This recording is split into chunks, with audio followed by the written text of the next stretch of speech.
Welcome back. Social ಮೀಡಿಯಾದಲ್ಲಿ ಪ್ರಚೋದನಕಾರಿ ಭಾಷಣವನ್ನ ಮಾಡಿ ಫೋಟೋ ಹಂಚಿಕೆಯನ್ನ ಮಾಡಿರುವಂತಹ ಆರೋಪ ಕೇಳಿ ಬಂದಿದೆ. ಸೋಷಿಯಲ್ ಮೀಡಿಯಾದಲ್ಲಿ ಪ್ರಚೋದನಕಾರಿ ಭಾಷಣವನ್ನ ಮಾಡಿ ಫೋಟೋ ಹಂಚಿಕೆಯನ್ನ ಮಾಡಿರುವಂತಹ ಆರೋಪ. ರಾಯಚೂರಿನ ಯುವಕನನ್ನ ಬಂಧಿಸಿ ನ್ಯಾಯಾಂಗ ಬಂಧನಕ್ಕೆ ಒಪ್ಪಿಸಿದ್ದಾರೆ ಪೊಲೀಸರು. ರಾಯಚೂರಿನ 24 ವರ್ಷದ ಮೊಹಮ್ಮದ್ ಸಾಯಿಲ್ ಬಂಧಿತ ಆರೋಪಿಯಾಗಿದ್ದಾರೆ. ಇನ್ಸ್ಟಾಗ್ರಾಮ್ ಖಾತೆಯಲ್ಲಿ ಫೋಟೋ ವಿಡಿಯೋಗಳಿಗೆ ಲೈಕ್ ಮಾಡಿ ಶೇರ್ ಮಾಡ್ತಾ ಇದ್ರು.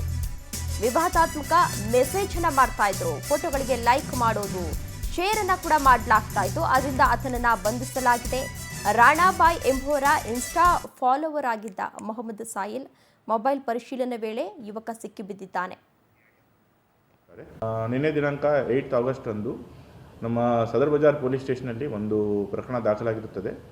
ಇದರ ಸಾರಾಂಶವೇನೆಂದರೆ, ಆರೋಪಿಯಾದ Mohammed Sahil 24 years, resident of Raichur, ಸದರಿಯವರು ಅವರ ಇನ್ಸ್ಟಾಗ್ರಾಮಲ್ಲಿ ಕೆಲವು ಕಾಂಟ್ರವರ್ಷಿಯಲ್ ಮೆಸೇಜ್ ಮತ್ತು ಫೋಟೋಸ್ ಹಾಗೂ ವಿಡಿಯೋಸ್ಗಳನ್ನು ಶೇರ್ ಮಾಡೋದು, ಲೈಕ್ ಮಾಡೋದು ಮಾಡಿರ್ತಾರೆ. ಇವರು ಇನ್ಸ್ಟಾಗ್ರಾಮ್ ಫಾಲೋವರ್ ರಾಣಾಭಾಯ್ ಎನ್ನುವರ ಇನ್ಸ್ಟಾಗ್ರಾಮ್. ಇದೇ ವಿಚಾರಕ್ಕೆ ಸಂಬಂಧಪಟ್ಟಂತೆ ಹೆಚ್ಚಿನ ಡೀಟೇಲ್ಸ್ ಅನ್ನ ನೀಡಲಿದ್ದಾರೆ ನಮ್ಮ ಪ್ರತಿನಿಧಿ ನೀಲಕಂಠ ಸ್ವಾಮಿ. ಗೂಗಲ್ ಮೀಟ್ ನಲ್ಲಿ ಜಾಯಿನ್ ಆಗ್ತಾ ಇದ್ದಾರೆ. ನೀಲಕಂಠ ಸ್ವಾಮಿ, ಯಾವ ರೀತಿ ಪ್ರಚೋದನಕಾರಿ ಹೇಳಿಕೆಗಳನ್ನ ನೀಡ್ತಾ ಇದ್ರು, ಫೋಟೋಸ್ಗಳನ್ನ ಶೇರ್ ಮಾಡ್ತಾ ಇದ್ರು, ಪೊಲೀಸರು ಪತ್ತೆ ಮಾಡಿದ ಹೇಗೆ? ಕಂಪ್ಲೀಟ್ ಡೀಟೇಲ್ಸ್ ನೀಡೋದಾದ್ರೆ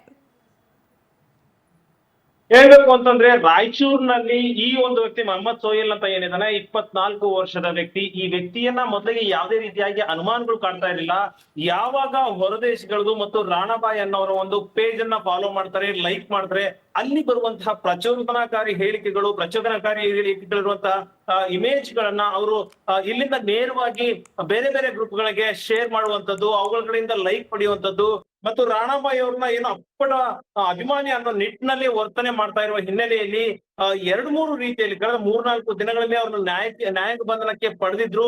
ಗೌಪ್ಯವಾಗಿ ಎಲ್ಲಾ ವಿಚಾರಣೆಗಳು ನಡೆದ ನಂತರ ಅವರನ್ನ ಸೋಹಿಲ್ ಎಲ್ಲಾ ರೀತಿಯಾಗಿ ಕನ್ಫರ್ಮ್ ಆಗುತ್ತೆ. ಒಂದ್ ಕಡೆ ರಾಣಾಬಾಯಿಂದ ಆಂಧ್ರ, ತೆಲಂಗಾಣ, ದೆಹಲಿ ಸೇರಿದಂತೆ ಬೇರೆ ಬೇರೆ ರಾಜ್ಯಗಳು ಮತ್ತೆ ಹೊರದೇಶಗಳಿಂದ ಬರುವಂತಹ ಒಂದಷ್ಟು ಮೆಸೇಜ್ಗಳು, ಅಂದ್ರೆ ಗಲಭೆ ಸೃಷ್ಟಿ ಮಾಡುವಂತಹ ಒಂದಷ್ಟು ಮೆಸೇಜ್ಗಳನ್ನ ಲೈಕ್ ಮಾಡೋದಲ್ಲದೆ ಅದನ್ನ ಬೇರೆ ಬೇರೆ ಗ್ರೂಪ್ಗಳಿಗೆ ಶೇರ್ ಮಾಡ್ತಾ ಇದ್ರು.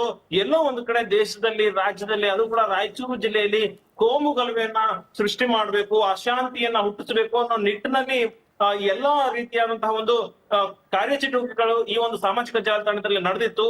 ಈ ನಿಟ್ಟಿನಲ್ಲಿ ದೆಹಲಿಯಿಂದ ಒಂದಷ್ಟು ಅಧಿಕಾರಿಗಳು ಕೂಡ ಇಲ್ಲಿ ರಾಯಚೂರು ಪೊಲೀಸರಿಗೆ ಮಾಹಿತಿ ನೀಡಿರುವಂತದ್ದು ಅನ್ನೋ ಒಂದು ಮಾಹಿತಿ ಕೂಡ ಇದೆ. ಇಂಟೆಲಿಜೆನ್ಸಿ ಬ್ಯೂರೋ ಇಂದ ರಾಯಚೂರು ಪೊಲೀಸರಿಗೆ ಮಾಹಿತಿ ಬರುತ್ತೆ. ಈ ರೀತಿಯಾದಂತಹ ಒಂದು ಕಾರ್ಯಚಟುವಟಿಕೆ ರಾಯಚೂರಿನಿಂದ ಬರ್ತಕ್ಕಂಥ ಒಂದು ನಂಬರ್ ನಿಂದ ಆಗ್ತಾ ಇದೆ ಅನ್ನೋ ಒಂದು ಮಾಹಿತಿ ಬಂದ ತಕ್ಷಣ ಕಾರ್ಯಪ್ರವೃತ್ತರಾಗಿರುವಂತಹ ರಾಯಚೂರು ಪೊಲೀಸ್